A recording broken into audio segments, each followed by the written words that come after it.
대한민국 쇼트트랙에 아직 금메달이 없다. 단순한 기록이 아닙니다.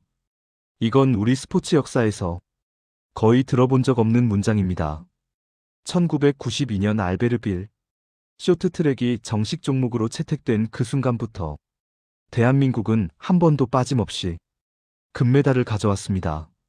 김기훈, 전희경, 안현수, 심석희, 최민정, 황대현. 이름만 들어도 가슴이 뛰는 전설들이 빙판 위에서 태극기를 올렸습니다. 그런데 2026년 밀라노 결승에는 오릅니다. 은메달도 동메달도 나옵니다. 하지만 금이 없습니다. 우리에게는 아주 불편한 진실입니다. 한국이 원래 잘했으니까 곧 나오겠지. 그렇게 생각하실 수도 있습니다. 하지만 오늘 저는 감정이 아닌 데이터와 전술로 이 상황을 들여다보겠습니다. 왜 결승까지 가면서도 금메달이 나오지 않는 것인지, 그리고 이것이 일시적인 부진인지 구조적인 전환인지 냉정하게 그러나 희망을 잃지 않고 분석해 보겠습니다. 시청자 여러분, 결론부터 말씀드리겠습니다. 이건 몰락이 아닙니다. 하지만 우연도 아닙니다. 지금부터 그 이유를 하나씩 풀어가겠습니다. 방송이든 신문이든 가장 많이 나오는 분석이 있습니다. 이제 쇼트트랙은 평준화 시대다. 맞는 말입니다. 하지만 이 말만으로는 지금 상황을 설명할 수 없습니다. 과거를 돌아보겠습니다. 2000년대 초반까지 쇼트트랙은 사실상 한국과 중국의 리그였습니다. 캐나다, 미국이 간간히 메달을 가져갔지만 결승의 주인공은 늘 동아시아였습니다. 그런데 지금은 다릅니다. 네덜란드는 스피드 스케이팅의 체력 훈련 시스템을 쇼트트랙에 접목했습니다. 이탈리아는 자국 올림픽 개최를 앞두고 10년 넘게 집중 투자를 해왔습니다. 캐나다는 전통적으로 강한 빙상 인프라에 전술 분석 기술을 더했습니다. 결과적으로 결승 라인에 서는 나라가 과거 23개국에서 지금은 67개국으로 늘어났습니다. 하지만 여기서 멈추면 안 됩니다. 평준화는 메달 감소를 설명할 수 있습니다. 하지만 금메달 부재를 설명하기엔 논리가 부족합니다. 왜냐하면 대한민국은 여전히 결승에 오르고 있기 때문입니다. 은메달, 동메달이 나오고 있다는 건 결승권 실력은 유지하고 있다는 뜻입니다. 그렇다면 문제는 무엇인가? 결승까지 가는 실력은 있는데 마지막 한 바퀴에서 밀리고 있다. 이건 평준화가 아니라 다른 곳에 원인이 있다는 의미입니다. 지금부터 그 진짜 원인을 들여다보겠습니다. 쇼트트랙은 태생적으로 접촉이 발생하는 스포츠입니다. 111m의 짧은 트랙 위에서 46명이 동시에 질주합니다. 팔꿈치가 스치고 블레이드가 겹치고 코너에서 어깨가 부딪히는 건 경기의 일부입니다. 하지만 이번 밀라노 대회에서 한국 선수들은 유독 충돌이 발생하기 쉬운 위치에 반복적으로 놓이고 있습니다. 이건 단순한 불운이 아닙니다. 전술 구조의 문제입니다. 한국의 전통적인 레이스 전략은 중반까지 체력을 비축하고 후반 1랩에서 바깥 추월을 시도하는 방식입니다. 이 전략이 성공하려면 코너 진입 시 바깥 라인에서 안쪽으로 파고들 공간이 있어야 합니다. 그런데 밀라노 빙질의 특성이 문제입니다. 이번 대회장의 얼음은 상대적으로 무르다는 분석이 나옵니다. 무른 빙질에서는 코너 탈출 가속이 빨라집니다. 선두 그룹이 코너를 빠져나가면서 속도가 한 번에 올라가는 구간에서 바깥에서 진입하는 선수와의 충돌 확률이 급격히 높아집니다. 그리고 충돌의 영향은 그 한 경기에서 끝나지 않습니다. 선수의 머릿속에 또 부딪히면 실격이다라는 생각이 들어가는 순간 레이스 자체가 수세적으로 바뀝니다. 라인 선택이 보수적으로 변하고 추월 타이밍이 늦어지고 공격적인 레이스가 사라집니다. 충돌은 몸의 문제가 아니라 심리의 문제로 확장됩니다. 그리고 그 심리적 위축이 금메달과 은메달의 차이를 만들고 있습니다. 황대현 선수의 은메달, 대단한 성과입니다. 결승에 올라 치열한 경쟁 속에서 2위를 차지했다는 것 자체가 세계 최정 상급 실력의 증거입니다. 하지만 냉정하게 봐야 할 부분이 있습니다. 과거 황대현의 가장 큰 무기는 마지막 1랩에서 터지는 폭발적인 가속이었습니다. 뒤에서 3, 4위로 달리다가 마지막 순간에 한 번에 치고 올라오는 그 압도적인 스피드. 이것이 황대현을 올림픽 챔피언으로 만들었던 핵심입니다. 그런데 이번 대회에서는 그 폭발력이 예전만큼 나오지 않고 있습니다. 물론 컨디션이라는 건 그날그날 달라질 수 있습니다. 하지만 구조적으로 보면 시즌 내내 누적된 피로, 무릎과 발목에 걸리는 지속적인 부담, 그리고 나이에 따른 근지구력의 미세한 변화. 이런 요소들이 겹쳐지면 결승까지 올라가는 체력은 유지되지만 금메달을 따는 체력은 부족해질 수 있습니다. 이 차이를 이해하시려면 마라톤을 떠올려 보시면 됩니다. 42km를 완주하는 것과 42km를 달린 뒤 마지막 100m에서 스퍼트를 하는 것은 완전히 다른 종류의 체력입니다. 쇼트트랙도 마찬가지입니다. 예선, 준결승, 결승을 연이어 치르면서 결승 마지막 한 바퀴 반에 남아있는 폭발적 에너지의 양. 이것이 은메달과 금메달을 가릅니다. 지금 한국 선수들은 결승 체력은 완벽합니다. 하지만 금메달 체력에는 아주 미세한 간극이 있는 상태입니다. 한국 쇼트트랙의 상징은 무엇이었습니까? 막판 몰아치기입니다. 후반 1랩, 뒤에서 묵묵히 달리던 한국 선수가 갑자기 속도를 올리며 한 번에 2명, 3명을 제치고 1위로 들어옵니다. 이 장면이 얼마나 많은 감동을 줬는지 우리 모두 기억하고 있습니다. 하지만 세계가 변했습니다. 지금 세계 상위권 선수들의 전술을 보면 완전히 다른 구조로 레이스를 합니다. 첫째, 초반 선점입니다. 스타트와 동시에 인코스를 차지하고 레이스 주도권을 빼앗기지 않습니다. 둘째, 인코스 잠금입니다.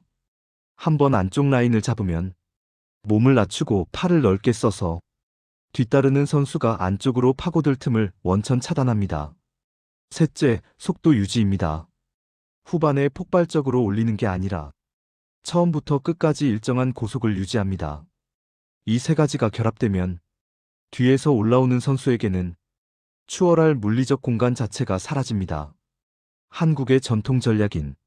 하지만 그 포지션에서 금메달까지 가려면 기다렸다가 후반에 치고 올라가기는 이 구조에서 점점 작동하기 어려워지고 있습니다.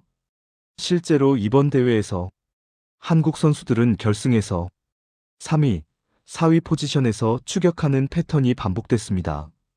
결승 진출에는 문제가 없습니다.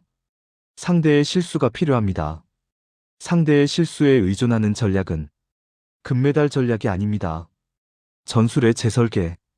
이것이 지금 한국 쇼트트랙의 가장 시급한 과제입니다. 스포츠 심리학에서 가장 많이 인용되는 연구가 하나 있습니다. 목표를 이기겠다로 설정한 선수와 지지 않겠다로 설정한 선수의 경기력 차이에 관한 연구입니다. 결론은 명확합니다. 이기겠다는 공격적 행동을 유도하고 지지 않겠다는 방어적 행동을 유도합니다.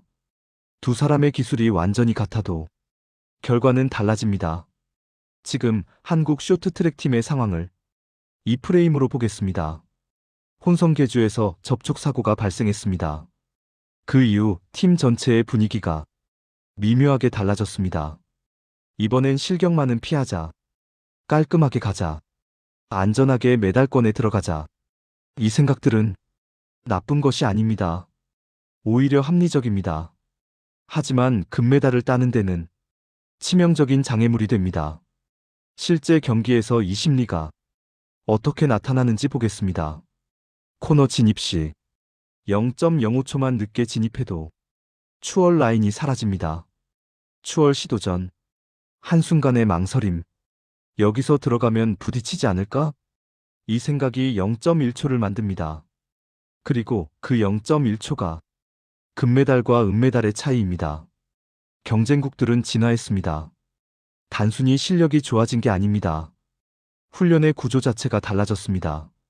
가장 대표적인 예가 네덜란드입니다. 네덜란드는 원래 스피드 스케이팅 강국입니다. 롱트랙에서 쌓은 체력 훈련 노하우를 쇼트트랙에 그대로 이식했습니다. 그 결과 직선 구간에서의 가속력이 압도적입니다. 코너를 빠져나온 뒤 짧은 직선에서 0.30, 5초를 벌어버립니다. 이건 기술의 문제가 아닙니다. 순수한 근력, 순수한 파워입니다. 이탈리아는 또 다른 접근을 했습니다. 자국 올림픽 개최를 앞두고 정부 차원에서 쇼트트랙에 대규모 투자를 단행했습니다. 해외 코치를 영입하고 최첨단 빙질 분석 장비를 도입하고 선수 개인별 맞춤형 레이스 전략을 개발했습니다. 홈 어드밴티지라는 건 단순히 관중 응원만이 아닙니다. 빙질을 가장 잘 아는 것. 그것이 진짜 홈 어드밴티지입니다. 캐나다는 데이터 분석에 투자했습니다. 모든 경기의 구간별 속도, 추월 패턴, 충돌 확률을 빅데이터로 분석하고 경기 전에 각 상대별 맞춤 전략을 세웁니다. 반면 한국은 전통적으로 기술 중심의 훈련을 해왔습니다. 코너 기술, 블레이드 컨트롤 라인 선택. 이 부분에서 한국은 여전히 세계 최고 수준입니다. 하지만 지금 시대는 기술만으로는 부족합니다. 기술 위에 파워가 올라가야 하고 파워 위에 데이터가 올라가야 합니다. 이 삼박자를 갖춘 나라가 지금 금메달을 가져가고 있습니다. 여기까지 들으시면 그럼 한국 쇼트트랙은 끝난 건가? 이렇게 생각하실 수 있습니다. 단호하게 말씀드립니다. 아닙니다. 이건 몰락이 아닙니다. 이건 전환입니다. 숫자로 보겠습니다. 대한민국은 이번 대회에서도 결승 진출 비율이 세계 상위 3위 안에 듭니다. 메달 총수량도 쇼트트랙 전통 강국의 위치를 유지하고 있습니다. 문제는 금메달 전환율입니다. 결승에 가서 금을 따는 확률. 이 한 가지가 떨어진 것입니다. 그리고 이 문제는 구조적이긴 하지만 수정 불가능한 영역이 아닙니다. 첫째, 초반 선점 성공률을 높여야 합니다. 스타트 반응 속도와 첫 코너 진입 포지션 훈련을 지금보다 훨씬 정밀하게 설계해야 합니다. 둘째, 추월 시점을 앞당겨야 합니다. 마지막 한 바퀴가 아니라 마지막 2~3바퀴 전에 이미 추월을 완료하고 선두에서 레이스를 관리하는 전략이 필요합니다. 셋째, 충돌 리스크를 전술로 관리해야 합니다. 바깥 추월만 고집하지 않고 상황에 따라 인코스 추월, 직선 추월, 다양한 추월 경로를 선택할 수 있는 전술적 유연성을 갖춰야 합니다. 넷째, 파워 훈련을 병행해야 합니다. 기술은 한국의 자산입니다. 하지만 그 기술 위에 직선 가속력을 더해야 완전한 경쟁력이 됩니다. 이 네 가지는 4년 안에 충분히 달성 가능한 목표입니다. 다음 올림픽이 아니라 이번 대회 남은 종목에서도 조정이 가능한 영역입니다. 대한민국 쇼트트랙. 이 5글자는 우리에게 단순한 스포츠 종목이 아닙니다. 1992년 알베르빌에서 김기훈이 첫 금메달을 목에 건 그날부터 쇼트트랙은 대한민국의 자존심이었습니다.